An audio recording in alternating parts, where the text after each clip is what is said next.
Welcome to Adventures Gone Mad, your critical look at D&D books. My name is Kyle W., and I'm here with my favoritist co-host. Why don't you introduce yourself? I'm Kyle A., and I'm here to say that I would like to slay. All right, so today in our technically first episode, we will be talking about the Red Box, specifically what other people refer to as Moldvay D&D, because it was written by, or mostly written by, Tom Moldvay. So, I think we can start off with our experience with the Red Box. Mine is none and is reading the Red Box for this podcast. How about you? For me, it was the very first role-playing game that I ever tried. I got it in, I think, like 82 or something like that. And it was my introduction to role-playing games to begin with. And it was a whole separate thing. It was pretty cool. I remember being very excited reading this book. And you still have your original Red Box, right? Because I've seen it in your house. Is that the original one you have? Yes, I think so. I'm pretty sure that is the original Red Box. Or at least the books or something like that in there. I, of course, did not read that one. I just read it online. Oh, okay. Because it did time travel. It has time traveled with you from the 80s and still in your possession. Yes, it is in fact. I have a big, downstairs is just a monster load of old books for various role-playing games, not just D&D. Well, I'm glad you still own that. That is a magical book that has been infused with ether or mana or spell slots or whatever you want to call it. For sure. So I also read the digital version. I got the version from DriveThruRPG, which is looking at the front of it. The version from DriveThruRPG is the 1980 printing. It looks like this was printed in 1974, 1977, 1978, and 1981.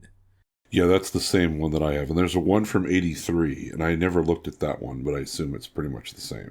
So yeah, this was written by Tom Moldvay, who has writing credits on, modules that you are going to hear about on this podcast. So he has writing credits for The Lost City, Twilight Calling, Castle Amber, and Isle of Dread, which prior to even really looking into modules, I was aware of Castle Amber and Isle of Dread. So those are two very classic D&D modules.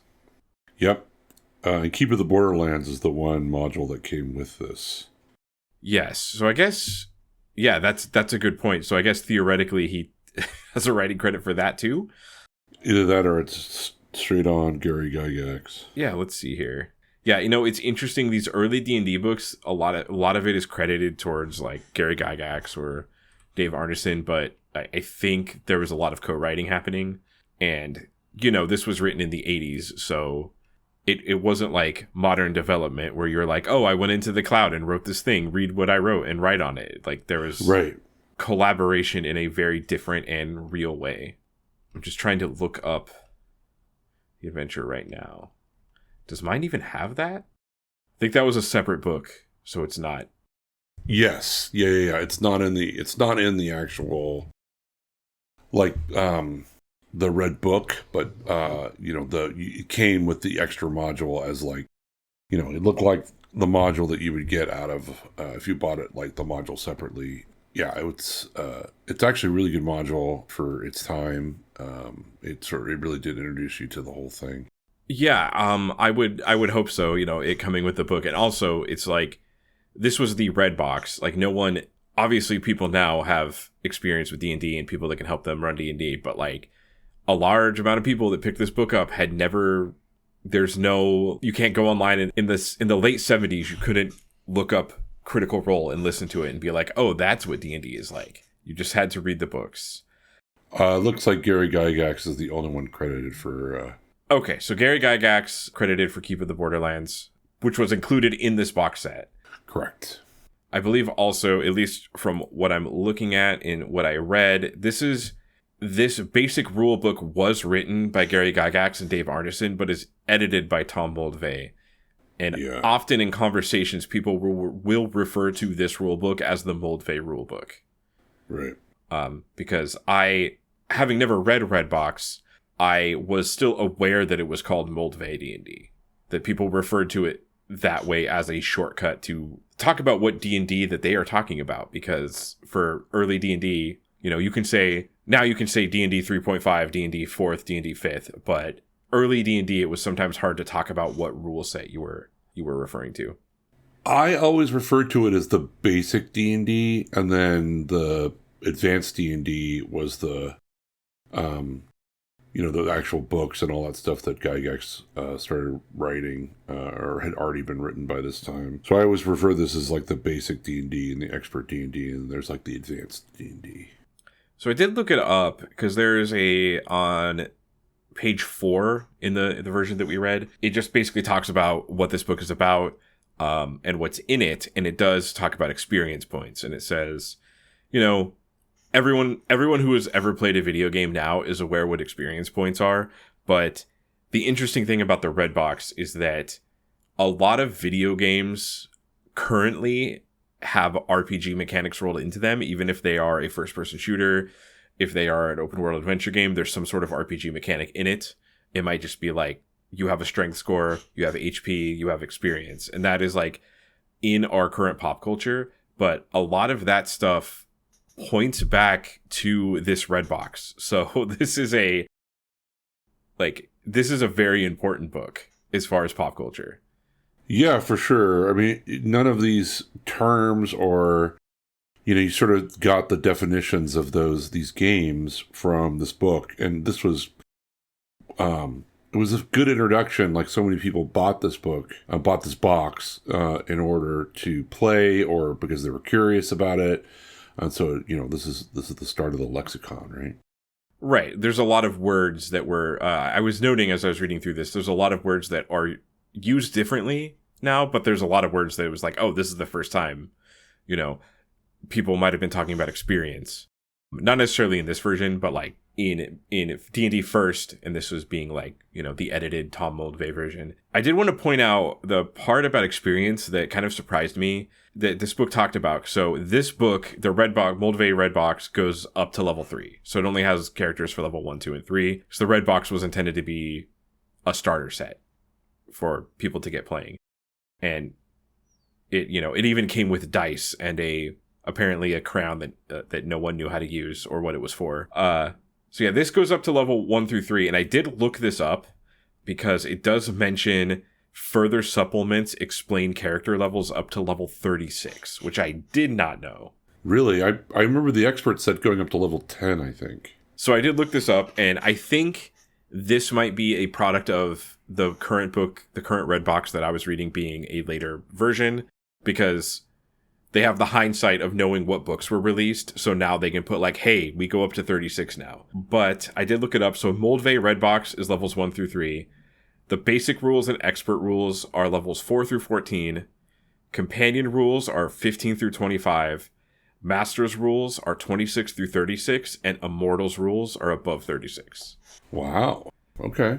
And I did desperately try to... So you can look up people playing Moldvay Red Box on YouTube, or there's podcasts of it. So there's like examples of play, which is really interesting. I could not find an example of Immortal rules. So I would love to hear what a level 36 D&D game is like. A level 36 elf. Yeah, and I'm not even sure how that works because this book does I don't either. talk about level restrictions for elves specifically. And actually all the other races have... Well, all the other class races, which I guess we should talk about. Speaking of restrictions, that is a note that I did make that I kind of wanted to talk about. So it looks like the restrictions here are a little strange to me. I'm sure that there's some sort of reason for it, but the dwarf max level appears to be 12, and elves are 10. Yep. Now, I would imagine if it goes up to 36, there's probably a rule that deals with that. Either that or it's like, well, fighters and thieves and magic users can go up to 36, but maybe... Right, because early D&D does have a humans are really good at learning things aspect to humans. But it's just interesting to me like that feels, level 12 and level 10 feel a little arbitrary to me. I'm sure that there's a reason that they picked it. If I remember right, like for advanced D&D, it was like the level of spell. Like they didn't want them to get that level of spell. I'm not sure here. Yeah, and it looks like that makes sense. That makes sense for the elf. The dwarf just appears to be, reading through it, looking at the red box, I only had levels 1 through 3 to go through, but the dwarf appears to be a fighter who is more resistant to spells. Yeah, that's pretty much it. And they're like, they can see, like when they're underground, they can do stuff. Right, I did forget. I knew this from 2nd edition D&D, but I did forget that dwarves and elves have infravision, like the Predator. Right. So that's, I love that. So the heat sensing sight. Yeah, I seem to remember that the whole leveling thing, the idea was that, well, elves have in the old advanced D&D, it was like you're sort of multi-classing. So the idea with an elf is that it's really a fighter and a magic user. So if you get to too high a level, you'll have way stronger advantage over just a regular fighter or a regular magic user. So the idea was to sort of like, okay, well, a lot of it seems to be, you got to remember, it's all about, these started out as miniature combat games. And so, the idea is that you didn't want, your one, character in the army or a couple characters in the army or a bunch of armies to have this, big advantage over the other one. So, I think the other piece was like, well, why would you choose, if you could choose an elf who's going to be able to use fighting and magic using, why would you ever choose just to be a fighter? Yeah, I remember that being when I played AD&D, like all my friends always picked elves. So yeah. That was maybe a problem with just early D&D. I will say I've noticed about reading the Red Box is reading it with a modern game design and modern, game play experience in mind. Sometimes when I'm trying to conceptualize something, I'll think about like the mechanical reasons why it's happening. And that's just, I'm used to D&D, I'm used to modern RPGs, I'm used to stuff like board games and playing Magic the Gathering, where I will think like, why is it this way? Oh, it's because of this rule, like fitting everything together. But there is, not only is there that in Red Box, but there's also this early D&D like simulationism that I think got lost in like later versions of the game that will also explain stuff like that. We'll try to be used to justify that. Right. And this is definitely for many people and for them the first foray into this sort of very new format of how to tell a story and do all of those things together.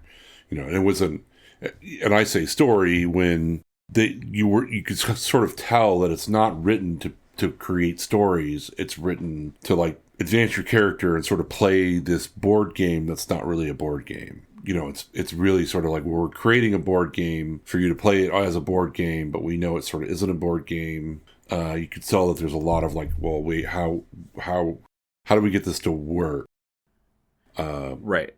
At the very least, you do get a sense that they're trying to figure out what this it is. It is creating a new, strange, and exciting thing, and you can tell that they're trying to figure out what this is exactly. How do I convey this to where it sort of makes sense?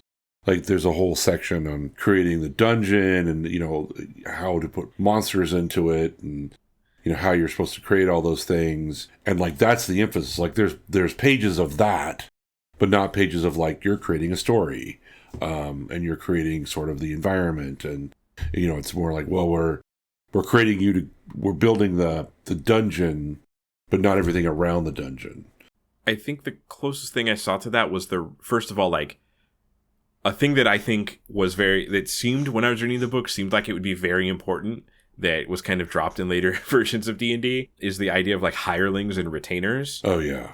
And it doesn't look like in the version I read, there's a current version of D&D would have like, here's how you roleplay as a hireling or a retainer. Right. This does have mechanics to like, for if you're in a fight with your retainer, if you want them to do something that's, against that's not logical or dangerous, you can like roll to try to keep your retainers. But there's no like, hey, this is how you roleplay as a retainer. Like there's none of that in here.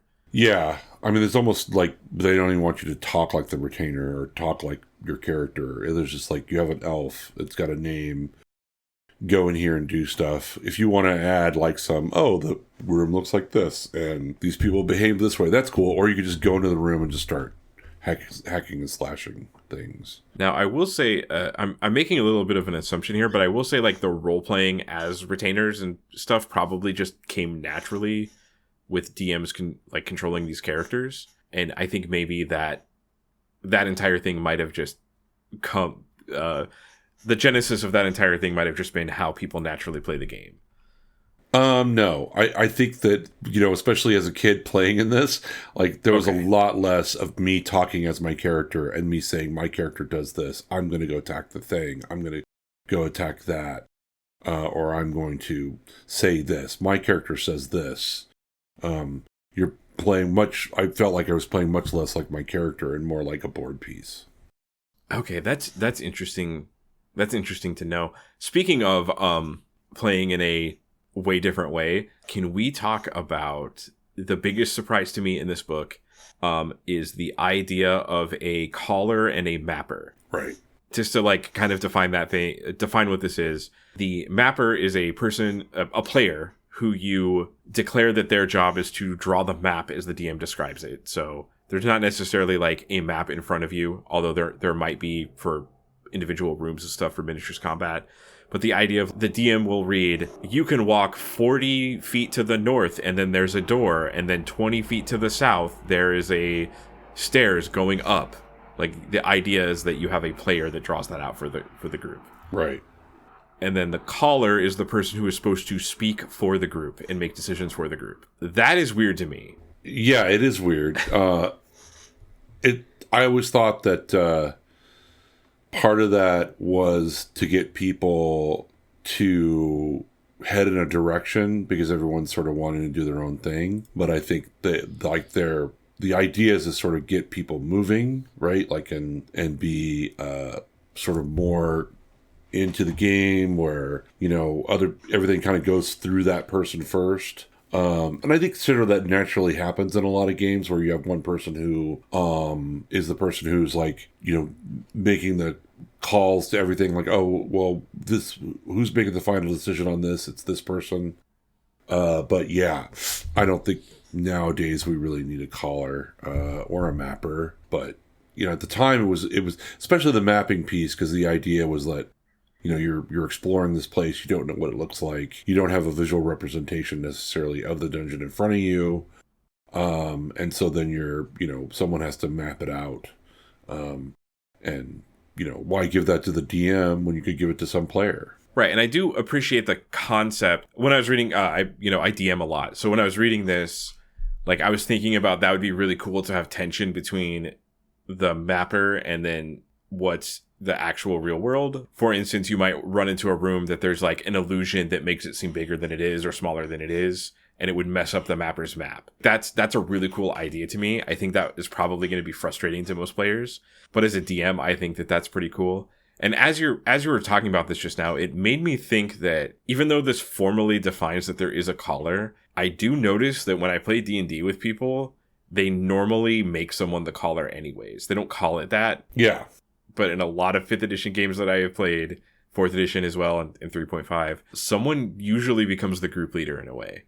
Yeah, no, I they're sort of making something that normally happens, have an actual definition and a place, like it's an actual role that they're playing.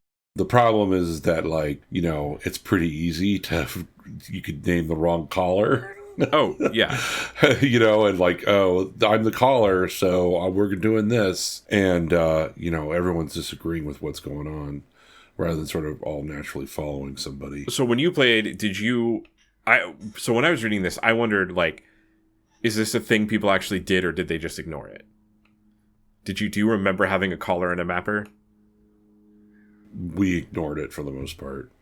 I'm very curious what the statistics are on people that ignored that. I certainly read it, and they, the people are playing with read it, but we sort of like went, oh, I don't know, why we need that or whatever it is. Because most of the time the DM was just like giving us the map. and showing it to us as we explored it, and then trying to memorize it or trying to have somebody like draw it at the same time seems sort of redundant and more work than you needed. And then, we all just sort of played rather than trying to, say, oh, this is formally the caller and the person that they're. I will say that when I played in a 5th edition game, someone was naturally becoming the leader, and I didn't want to be the leader. Mm-hmm. So I purposely was like, no, I'm not going to make any decisions. And when he started doing it, I said, well, you're the caller. And he was like, I have no idea what you're talking about. And I was like, well, it comes back to old D&D. And, we used to call the person who was supposed to be calling everything out the caller. So, and he was like, I don't know. I have had games where I think that sort of role, like modern D&D, like 5th edition, where that sort of role would have helped, because I can't tell you how many times, I've had my players walk into a room, I've told them what's going on, and then they all like talk about how they're going to open a door for 30 minutes. Yep. I have been in that party, so I know exactly what's going on. Which is like, even if you've seen the Critical Role animated series, there's a scene making fun of that, where they spend like 5 minutes talking about how to open a door. They try it in all these different ways, and anyone who has played D&D understands that experience. So when you played, obviously you were like a young person playing Red Box. I was like 10 years old, yes. So I know when I started playing D&D around that time, I pretty much didn't care about anything that did not involve rolling dice. So that might have maybe colored your experience a little bit. Like, do you think you didn't really care about Mapper and Caller because you were a child and wanted to throw dice? Or yeah, I think it was more about getting into combat and throwing dice and advancing my character. It was very much about this getting through the dungeon and getting all the treasure for my character, and my character getting super powerful. So as a little kid, the dice was nice. Throwing dice was cool, but it was really more about, for me, it was more about the character advancement, and making my, because if you think about it, like being a little kid, you don't have a lot of empowerment, but, I'm learning this really cool thing, and that at least I think is cool, and I can make my character like really powerful, and so it's an extension of myself and giving myself power. Yeah, so I'm just looking at some of the magic user spells, magic user and elf spells. And, I know that as a young person, I'm going to just, as I was reading this, it struck me that the way Charm Person is written it is absolutely completely busted.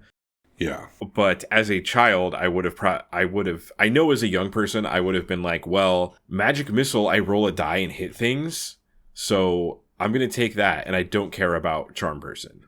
Exactly. Speaking of Magic Missile, I did also note that Magic Missile is a D6 in this. Yep. And speaking of D6s, another thing that shocked me, that I wonder if this was universally ignored, is that not only does the DM roll damage for everybody, but the default is a D6 for everything.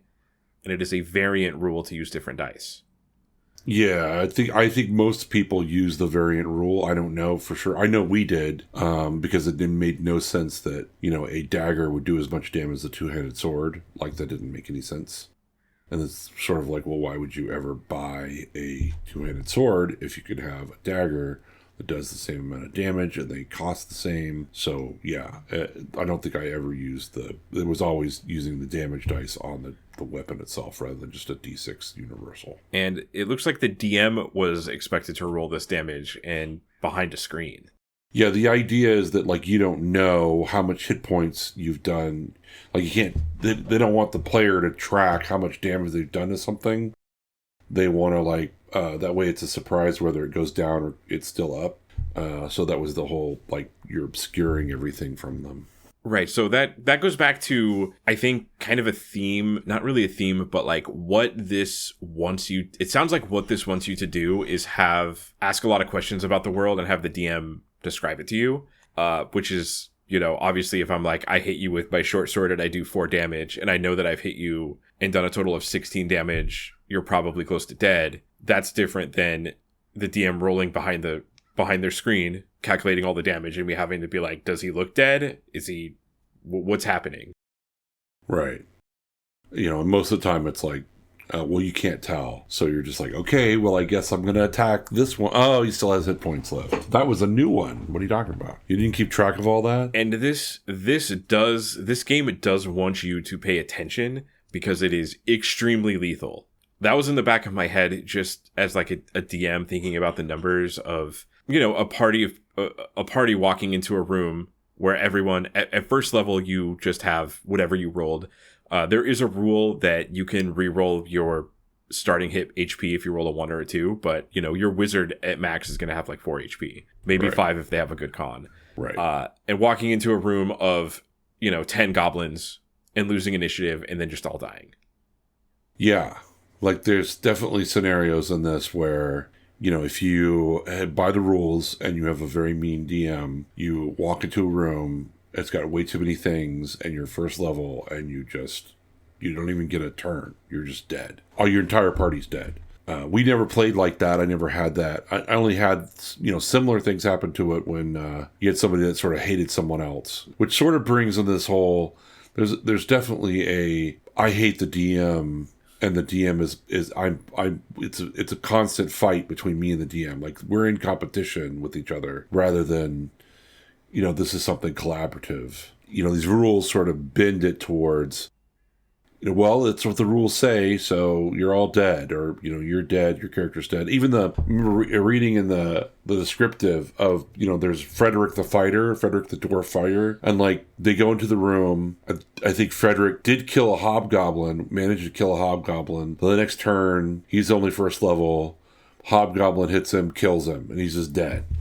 And your character's dead. Like, you invited Frederick to your super fun adventure game for the first time. He's like, I'm going to make a dwarf.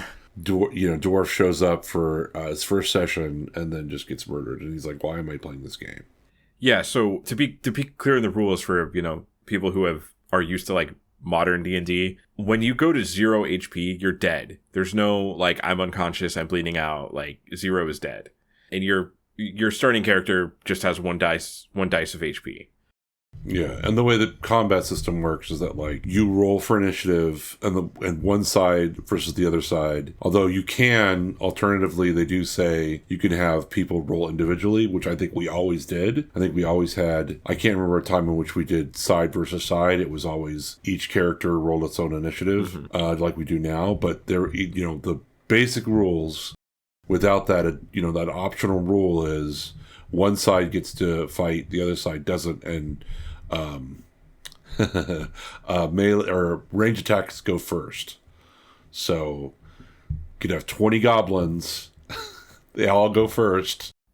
They all shoot a bunch of arrows, and they kill you. Yeah, I actually have the order combat sequence in front of me right now, which this is actually interesting to me. So according to the Red Box Moldvay book, you start with each side rolling initiative, which is on a d6, and then the side that wins the initiative acts first.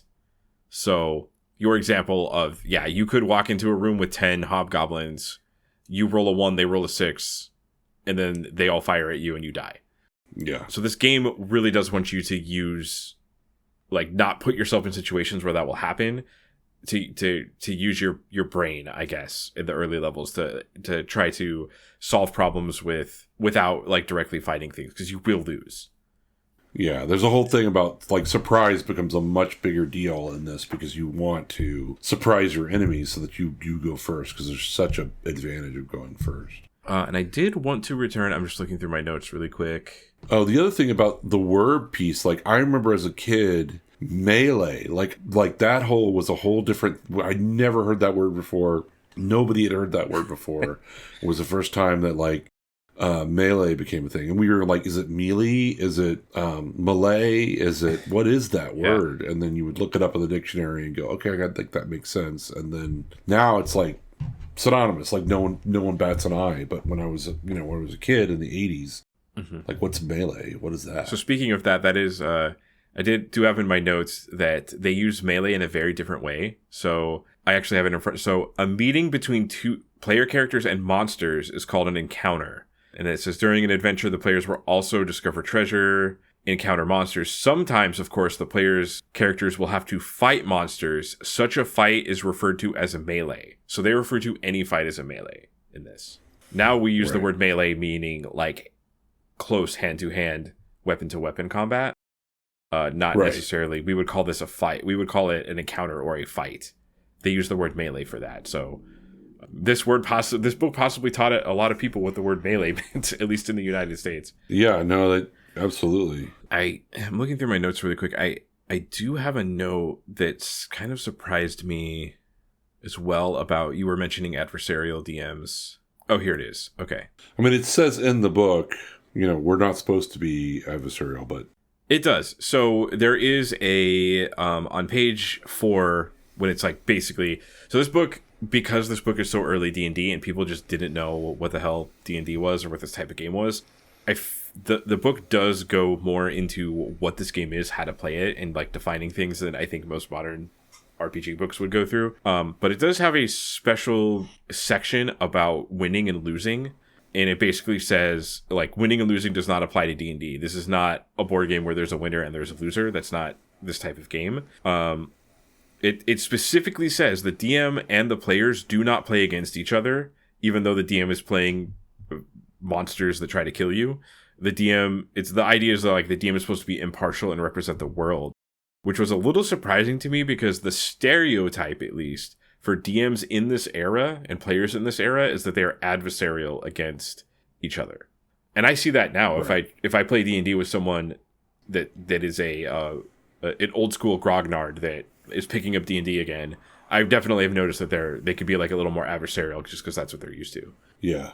No, it for sure felt more adversarial. In fact, I had friends that just literally, for whatever reason, didn't like me, and so they didn't like me because I was a little nerd kid. I was always talking about my characters and how great they are, and then they would just be like, "Okay, well, your characters go on this adventure, and we just kill them all, ha ha ha." Don't you are you intentionally making me? It was the '80s. We just wanted to make everyone feel bad, I guess. Or rest in peace to all the friendships that ended over Moldvay Red Box, adversarial D&D and PC interactions. But, it obviously depended on the TM and the personality. And, we want to make it, if you think about it, like, people are spending hours and hours and hours playing this. So, we want to make it fun for people, There were people like that. Yeah, and it is a very new thing. Like, I mean, you're obviously, like, it came from war games in its genesis. But the idea of, like, people who are probably used to board games and war games being handed this game where it's like, well, there are goblins in this room and they are going to attack the players, but maybe you should think about why the goblins are in the room, who they're answering to, who their boss is, all of this hierarchy. There's no, at the time when you're playing a board game, like if you're playing Monopoly, you just go to jail. There's no we're going to make a person that we're going to have a player whose role is to define why you're going to jail and what happens. It's just go to jail. That's the rule. Yeah, it was a whole new frontier, a whole new sort of way to think about those things. And, I definitely had really good times with my friends, and other times I did not have a good time playing D&D with my friends. So, it sort of depended on what they were after and what I was after, and how they thought things should work and how I thought.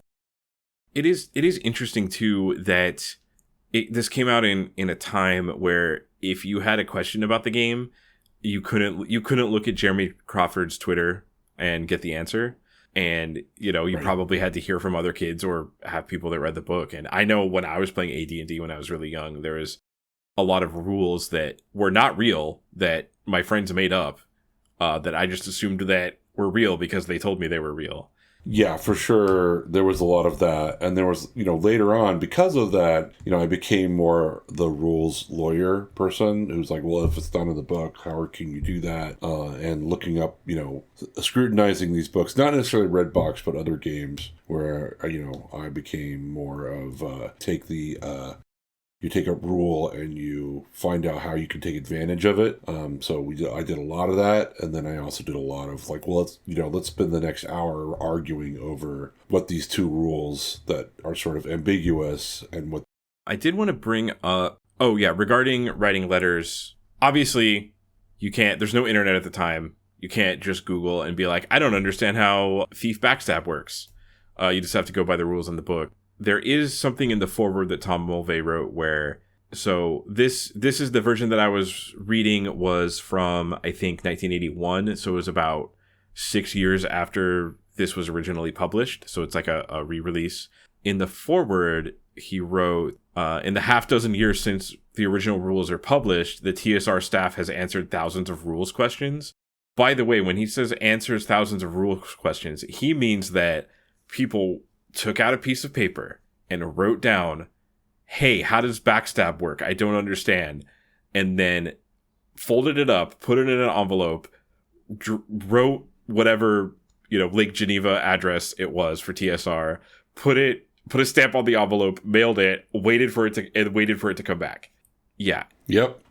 I Months. would Weeks and love to months. see these letters that they got. I want to know what type of questions people asked. And I think, Yeah, for sure.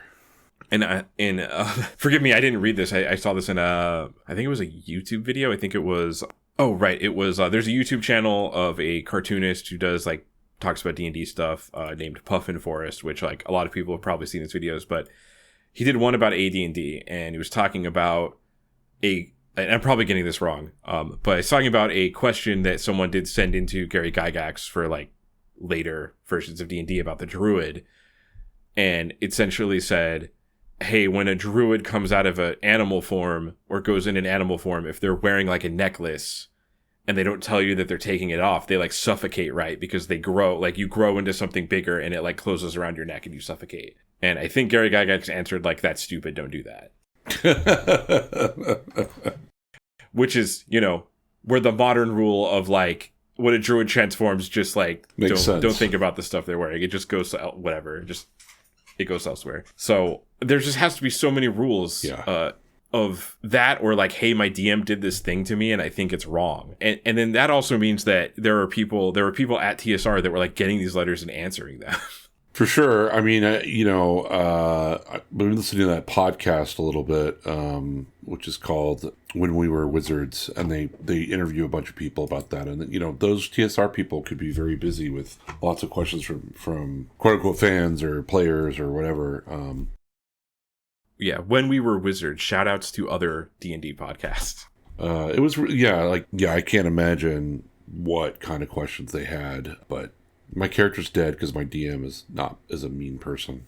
I walked in a room and the hobgoblins all rolled a 6 on their initiative and now I'm dead. And yeah, so I guess the reason that we started with the Red Box is because, we're modus operandi of this podcast is we were going to be reading adventure modules. However, as we were looking through them, both of us realized, hey, wait a minute, I don't know how to play Red Box D&D, or in Kyle's case, I don't remember how to play Red Box D&D. Yeah, 40 years. It's been 40 years more than 40 years now since I've looked at Red Box. So I don't remember. I sort of vaguely have fond memories of it, but Yeah, so we definitely wanted to read this because it's going to it's nice to have an understanding when we're reading the modules to know how the rules actually work. Because, I was reading this trap does this much damage. And I'm like, is that enough to kill someone in one hit? Is that not that much for this level? I don't know. And the interesting part about this is the version that I read, since it came out 6 years later, there's obviously things that they changed in this to kind of tell people how to play the game. But obviously the early modules that we're going to read are going to cover this type of game play, which is going to be from my understanding of reading the Red Box, and granted it's only levels 1 through 3, and this could change at higher levels, this game wants you to be very methodical about how you play and smart about how you play. Right. Which, of course, no one did. Because you have a bunch of 11-year-olds playing, this, and either just reinterpreting the rules to do whatever we wanted them to do, or, maybe not making it so deadly. Yeah, so I'm very curious how the modules are going to go now that I've read this. I mean, I've read some. I haven't read many. I've read a lot of D&D modules, but I haven't read many super early ones. So it's going to be interesting to read them from the perspective of, after reading this, which is like very clear that they want you to be, it's very clear that they want you to not, the way this game is designed is basically says like, hey, maybe don't kick down the door and then start hitting things with your sword. Like maybe think about like, stand outside of the door and listen to it and try to figure out how many monsters are in there before you kick the door down. And like, I don't know, maybe you should like use the traps to your advantage. Now that I'm saying that, I am curious about a thing. I'm very curious about game turns. That was a very big surprise to me about how turns work for walking through the dungeon when you're not in combat. Yeah, so the distinction they make is turns and rounds. So when your turn is 60 rounds, it's 10 minutes. So you go by turns in the game. Right, and it's generally, it says that you generally, I think it was like, might not have the exact number in front of me, but I do have the order for game turns, which is, there's 8 different things that happen. So the order of events in one game turn, the first thing that happens is the DM rolls for wandering monsters. And then the party moves, enters a room, listens, and searches. If there's no monsters encountered, the turn ends. So it actually gives you a formal, hey, this is how you run. Yep. And in normal time, it looks like, yeah, a turn is 10 minutes. And I was a little confused about like the distinction between turns and rounds and being in a game turn and being in a like melee turn or combat turn. But there is formal rules about like when you roll for wandering monsters and how that works. Yeah, so it's like you have to think of like, well, they want you to think of encounters like normal time as a turn being 10 minutes, but you go to rounds when you're sort of in melee or you're in combat. It becomes rounds because the idea is that turns are like you're trying to find your stuff, you're doing your things in your dungeon, all of those sorts of stuff, and then when you encounter something where time slows down, that's where you are now in rounds, and each one of those is 10 seconds. And it does say that you do roll for monster reaction. So if I roll on a table and I'm like, okay, there's wandering goblins, and then you run into a room. The idea is that I roll a 2d6 to determine how they react to you. And it looks like I'm looking at the table right now. It's anything between immediate attack if you roll a 2 on 2d6, or if you roll a 12 on 2d6, it's enthusiastic friendship. Not just friendship, enthusiastic friendship. Right. So, yeah, I guess wandering monsters, of course, there is a note here that says, like, the DM can decide if the monster's reaction fits the dungeon. So, if they roll for zombies and you walk in the room, like, maybe it doesn't make sense that they're enthusiastically friends with you. But right. It just was interesting to me that I was always under the impression that early D&D was, like, if there's a monster, its purpose is there to die and give you XP. But rolled into the rules of the game, there are you can become friends with monsters, essentially. Right. Yeah. And I believe, and I'm just going to look it up here because I have the book in front of me. But I believe that charisma. Yeah, charisma affects your moral, all the morale stuff. Attraction. Yeah, so your charisma actually gives you, so I'm looking at the charisma now. It gives you an adjustment to monster reactions. So let's say you rolled an 18 in charisma. Getting by the way, getting an 18 in a stat in this game is way harder than getting an 18 in modern D&D. You actually have to roll it. But I was always under the impression that charisma was like the dump stat and it wasn't very good. But you get a +2 to reactions, to monster reactions with charisma. And you can have a maximum, with 18, you can have a maximum of 7 retainers. And the morale of your retainers is higher. So I don't think that the idea, it seems like it's possible for you to roll into a dungeon with a small army and not just 4 people. Well, I don't think we never played it that way. We always thought of charisma as a dump stat. And we never had hirelings because no one ever wanted to keep track of them. So we never sort of did that piece. But yeah, rules is written for sure. All these retainers you could just roll up into a small army. Now they also say you don't want to give any of your players hirelings, at first level, but after that. The other thing that I always thought was really hilarious about this is the charts. Oh, all of the charts, so many charts. The other one and the biggest one is that that seems really sad to me is that it's harder for a character to attack a monster, but it's easier for the monster to attack a player. Like like they have a better chance. If you look at the chart, the monsters have a better chance of hitting somebody than you hitting the monster, than the characters hitting the monster. So it's already skewed to the monsters having an advantage over the players, which, you would think you'd want to do the reverse. Right. But I forgot about that when I was a kid playing this, that it's like, oh yeah, no, it's easier for the monsters to hit players than the players to hit the monsters.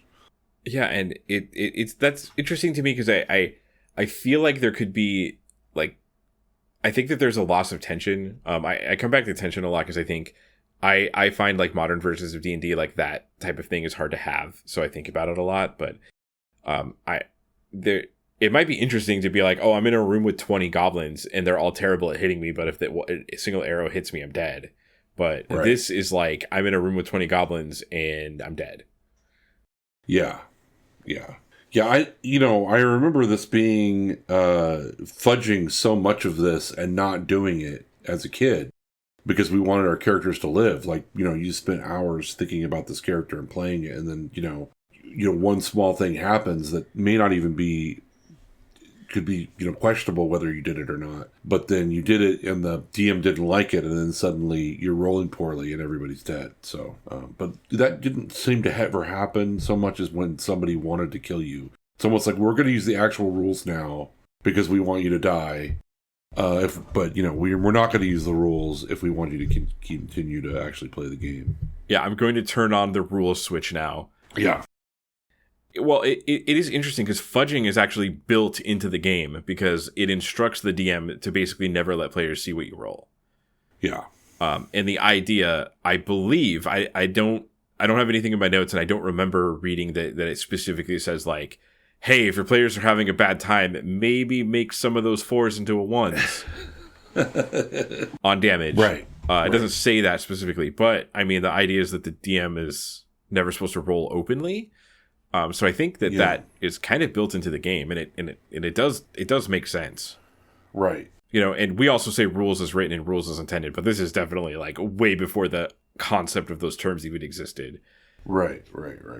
A thing that that was changed with later editions of D&D, because D&D is the second edition D&D is what I started on, so I know that, and I know the rules as well from playing Baldur's Gate.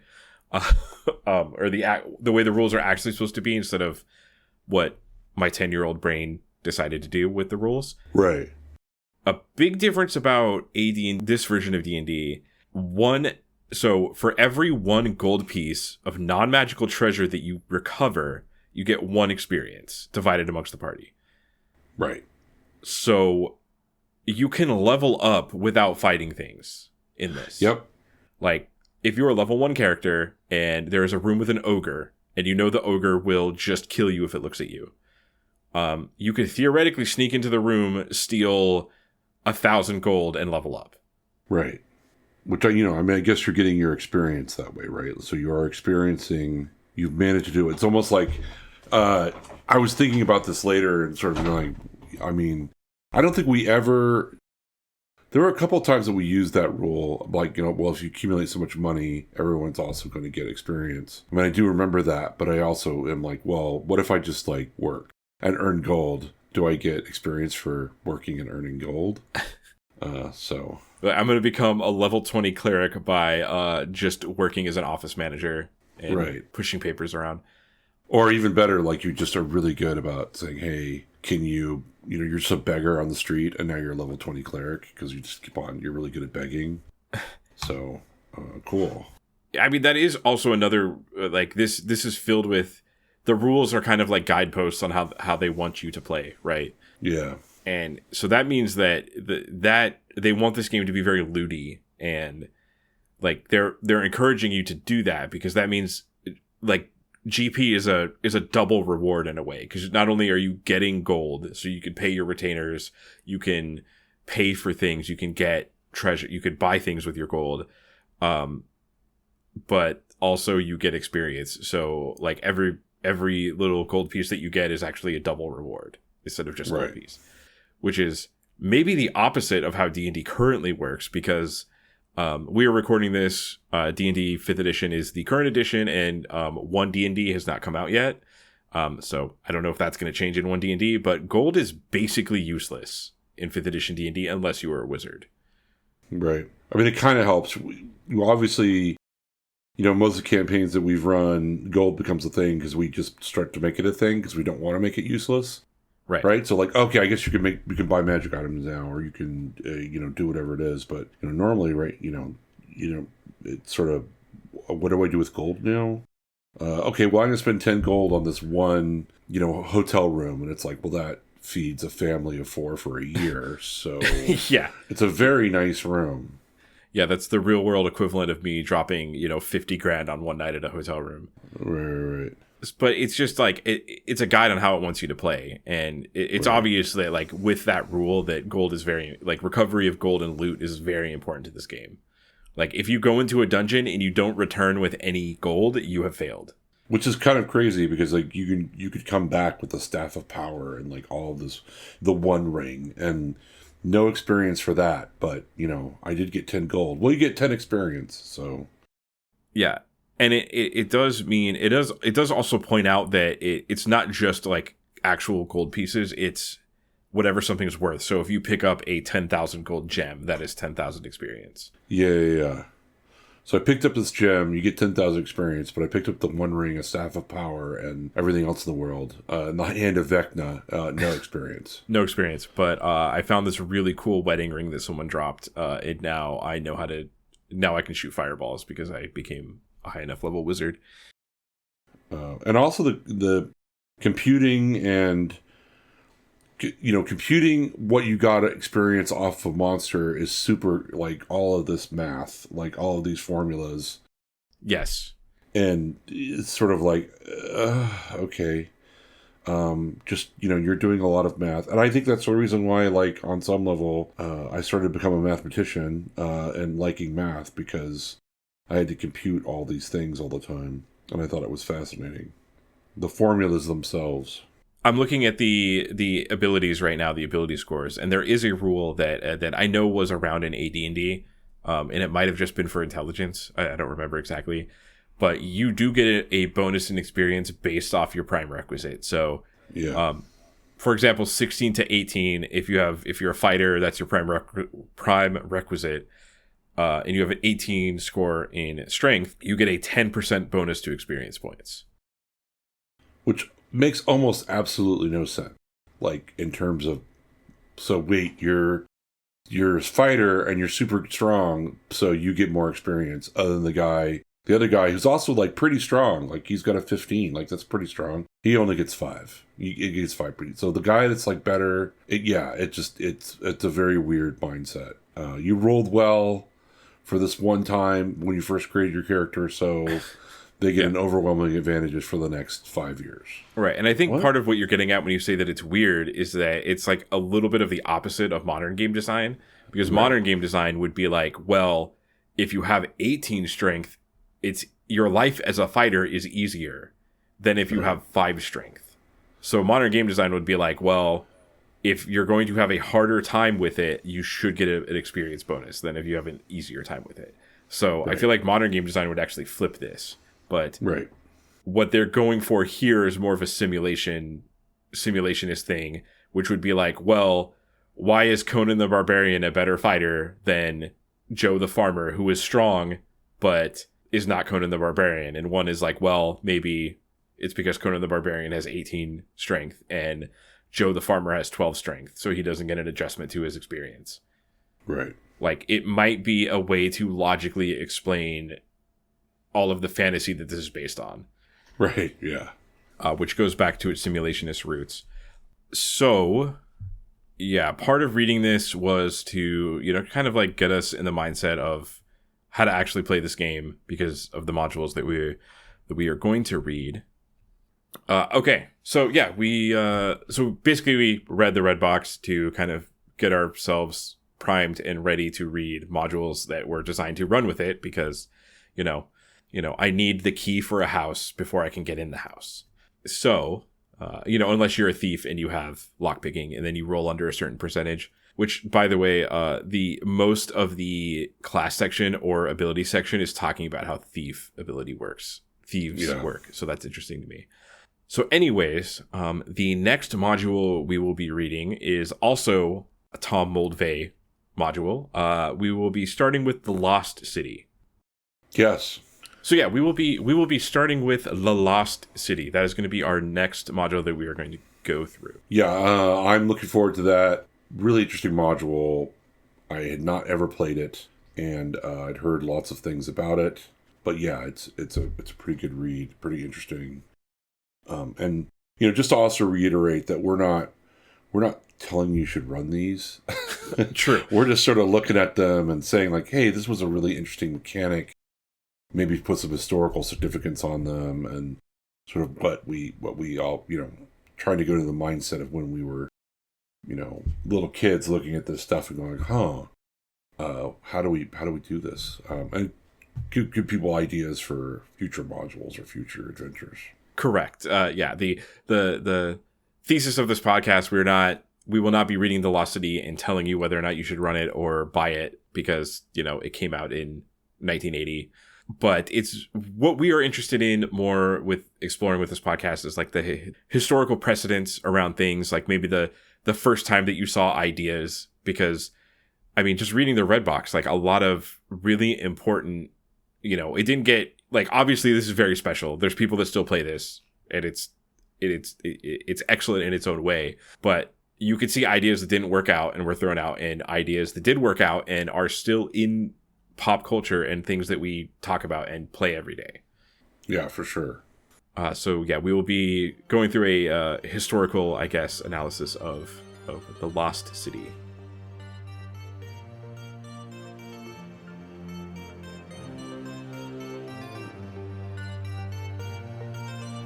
Thank you for listening. Make sure to follow us on your podcast app of choice. You can contact us at agmpodcast@gmail.com. Follow us on Blue Sky at adventuresgonemad.bsky.social. And join us again next episode for The Lost City.